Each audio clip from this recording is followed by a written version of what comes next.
감염병을 대비한 인력조차도 불충분한 상황이었습니다. 일선에서 일하는 간호사들만 갈아서 코로나를 막는 것이 아니라 전날 봤던 사람들이 한 사람씩 안 보인다는 게 5개월 정도를 무급으로 지내는 거죠. 수업도 없고 수입도 없고. 퇴사 처리를 해야 된다는 저희 임금 교섭을 한다든지 어떤 요구를 하는데 굉장히 어려움을 겪고 있습니다. 능력 부조성 이런 문제점도 문제가 되지 않을까 약간 걱정스러운 점이 있습니다. 국가적인 재난 위기인데 정부가 역할을 해주기를 요구를 해야 되는 것 같고요. 같이 싸워 나가야 되지 않을까 싶습니다. 같이 힘을 합쳐야지만 헤쳐나갈 수 있을 것 같습니다.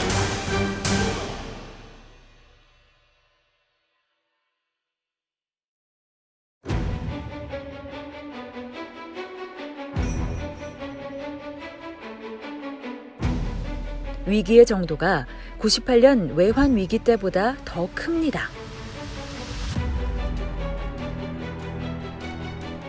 가장 취약계층의 노동자와 자영업자에서부터 시작된 실직 사태는 점점 더 많은 노동자에게 현실로 다가오고 있습니다. 지금 같은 경우는 그 이전에 2008년 대침체 위기가 있었고 또 디지털 전환이라고 하는 그 자본주의가 추구하는 4차 산업혁명의 위기들이 또 있는 것이고요. 이러한 방식으로 구조조정들이 이전부터 존재해 왔던 것들이 지금 코로나19를 빌미로 해서 보다 복합적이고 중축적으로 진행이 될 가능성이 많거든요. 그러면 단순히 통계를 잡힐 수 있는 위기보다는 훨씬 더 위기의 폭과 내용이 좀 깊어질 수 있다. 우리 산업과 경제를 반드시 살려야 합니다. 정부가 내놓고 있는 온갖 경제 위기 극복을 위한 대책은 당장 위기에 처한 사람들을 위한 지원은 턱없이 부족하고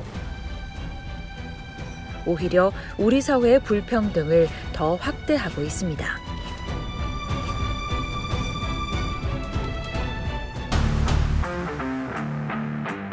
항공과 자동차 등 국가 기간 산업 지원에 40조 원 규모의 기금이 조성됩니다. 정부는 40조 원 규모의 기간 산업 안정 자금을 코로나 사태로 극심한 경영난에 시달리는 항공과 해운업에 우선 지원하기로 했는데 첫 번째 지원 대상이 대한항공입니다.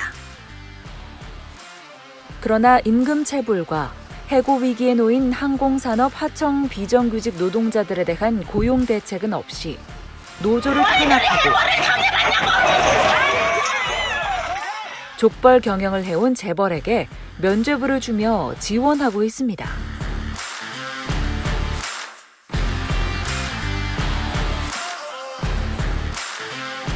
정부는 한국판 뉴딜이라며 거창한 정책을 내놓았지만 노동자에 대한 지원 정책은 부족하고 의료 영리화의 수단이 되는 원격 의료나 규제 완화, 재벌 지배를 강화하려는 시도를 하고 있습니다. 재난 상황에서 오히려 기득권층이 자기들이 유리한 규제 완화를 내세워서 사회 불평등은 더 심화되고 기득권은 더 공고화되는 그런 현상을 이제 재난 자본주의라고 하는데요. 지금 문재인 정부가 포스트 코로나 한국판 뉴딜이라고 내놓은 정책은 전형적인 재난 자본주의다.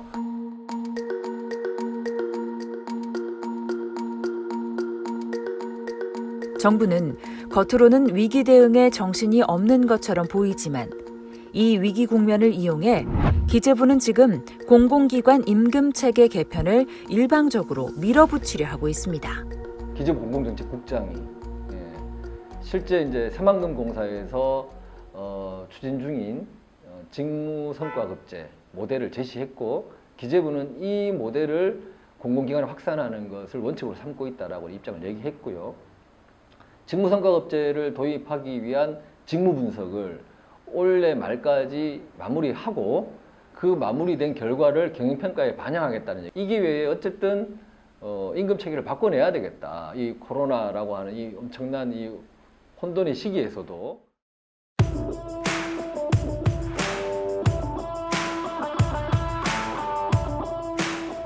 코로나가 불러온 위기 속에서 공공성의 가치는 공공부문 노동자들의 손에서 그 어느 때보다 눈부시게 빛나고 있습니다.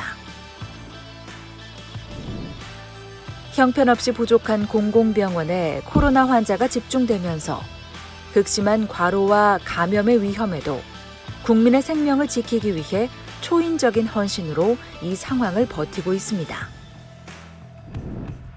교통 공공성을 지켜왔기에 감염병 위기 속에서도 천문학적인 적자를 감당하면서 대중교통이 중단되지 않고 안전하게 운행할 수 있었습니다. 건강보험 등 사회 안전망과 안전한 공공서비스 제공으로 K방역의 근간을 마련했을 뿐 아니라 방역 일선 업무까지 담당했습니다. 방역 의료용품 수송을 담당하고 평소보다 배 이상 늘어난 물량을 감당한 택배, 우편, 물류 노동자들 역시 K방역의 주역이었습니다. 선별진료소 같은 방역 최일선에서 코로나19와 싸우고 있습니다. 재난 상황 속에서 돌봄은 민간이 아니라 공공서비스로 제공돼야 한다는 것을 다시 한번 확인시켰습니다. 경제위기 상황에서 공공부문이 사회의 최소한의 안전망이다라는 점이 확인되고 있기 때문에 공공의료 강화, 사회안전망 강화 등이 중요한 과제인데요. 이걸 누가 실현할 것인가, 공공부 노동자의 역할이 있다, 또 중요하다.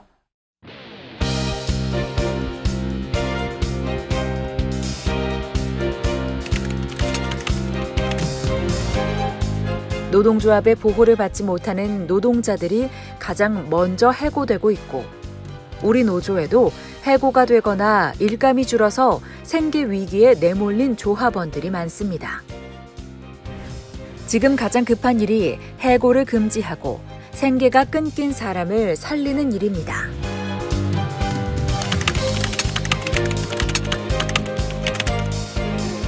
우리가 요구해왔던 노동시간 단축과 공공부문 일자리 창출은 지금 이 코로나 위기 상황에서 반드시 필요한 일이 됐습니다.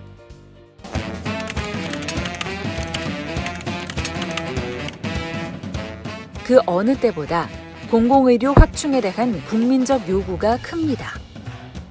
지금 이 기회를 꼭 붙들어 공공의료를 확충하고 보건의료 노동자를 충원해야 합니다.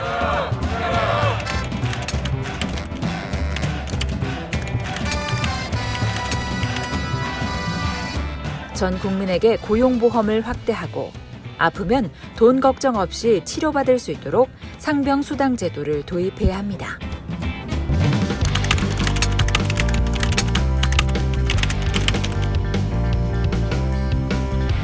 코로나19로부터 시민을 보호하기 위해서는 민간이 운영하는 대중교통을 재공영화해야 합니다. 코로나 위기로 인한 적자가 눈덩이처럼 불어나 안전에 대한 투자와 인력 충원의 걸림돌이 되지 않도록 정부가 지원해야 합니다. 노조가 있어야 지금 같은 위기 상황에서 스스로를 보호할 수 있습니다. 모든 노동자에게 노조할 권리를 보장하는 것이 곧 코로나 위기로부터 노동자의 삶을 지키는 일입니다.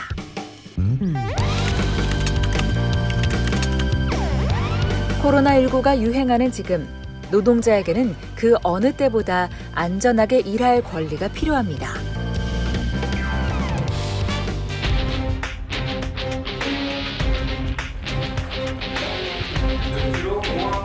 공공운수 노동자들은 앞으로 다가올 포스트 코로나 세상에서 우리와 함께 살아가는 모든 이들의 삶을 지키는 일을 시작하려고 합니다. 2020년 9월 24만 공공운수 노동자가 총회를 열고 조합원 모두의 투표로 코로나19 이후 새로운 사회를 실현하기 위한 결의를 모으려고 합니다. 코로나 위기를 희망으로 만들려고 합니다. 코로나 이후는 달라져야 한다라고 이제는 좀 시선을 우리가 우리 것에서만 머물지 않고 조금 더 넓게 시야를 넓혀서 온 국민을 향할 수 있는 것을 찾아야 한다. 우리는 공공운수 노조잖아요. 새로운 그 안에 어떤 미래의 희망을 어떤 가치에 대해서 고민해 볼 수 있는 또 계기를 만들어준 거 아닌가 이렇게 봅니다. 같이 연대해서 싸울 때만이 이 대한민국의 노동자들의 기본권은 제대로 설 수 있지 않습니까? 좀 죽지 않고 다치지 않고 병들지 않는 일터를 만드는 것이 가장 시급하지 않나. 저희가 노동자성 인정과 함께 특수고용 노동자들도 같이 고용보험에 가입이 돼야 된다고. 올해 공공운수노조는 모든 노동자를 위한 노동조합으로 자리매김해야 된다고 생각합니다. 다시금 노동조합의 기본 가치, 연대와 공존이 가장 중요한 시기다 이렇게 생각하고 있습니다. 오늘의 키워드는 코로나를 함께 극복하는 것이다. 한국 사회의 공공성을 대폭 강화하는 대개혁의 전기로 만듭시다. 질병으로 코로나19도 노동자의 투쟁을 막을 수는 없습니다. 사회 공공성 확대. 사업장의 담당을 넘어서 전 민족의 삶의 문제인 이 사회 안전망의 문제를 이번 기회에 강화시킨 계기가 되었으면 좋겠습니다. 명실상부한 공공부문의 대표 노동조합으로서 한국 사회의 공공성 강화를 하는 가장 선두에 선 노동조합입니다. 노동자들이 함께 싸우고 함께 이기는 함께 살아가는 그런 공공운수 노조가 되도록 하겠습니다. 함께 살자. 공공답게 싸우자.